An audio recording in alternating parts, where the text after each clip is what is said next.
Hello again. You know what I want to talk about right now are counseling skills.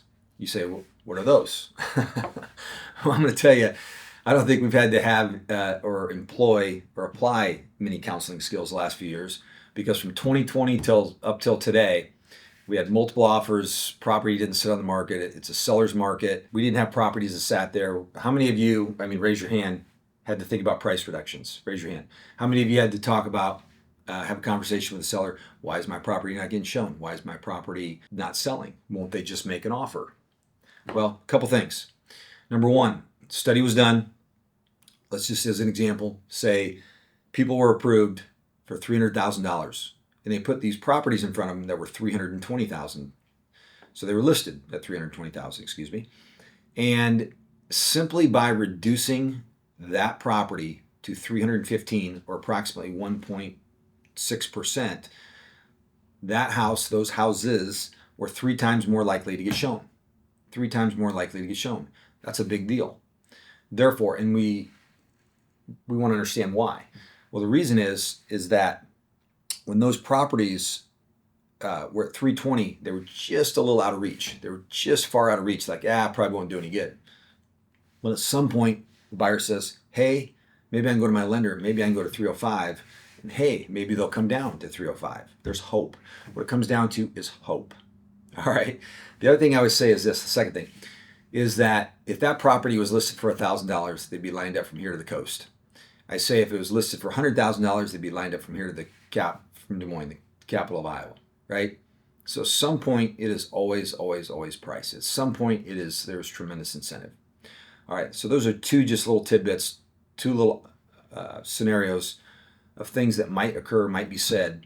But above and beyond that is your ability to relate, to empathize, to paraphrase, put yourself in the shoes of the seller and have a conversation that's honest, that's authentic, and talk to them, hey, why is my property not getting shown? It seems like everybody else is getting shown. Because what happens is it comes back to you. And if you don't have the right answer, if you don't have the right tools, the right wording, the right verbiage, and I always go like this, the right nonverbal, if in front of them, the right tone, you might lose the listing. And let's face it, everybody, it is so hard to get the listing. The last thing you want to do is lose the listing, right?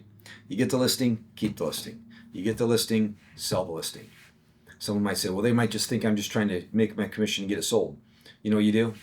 Then tell them that. Say, I don't want you to think that I don't want you to think that I just want to get this sold. No, what I'm trying to do is help you, and I still want your testimonial at the end of it all.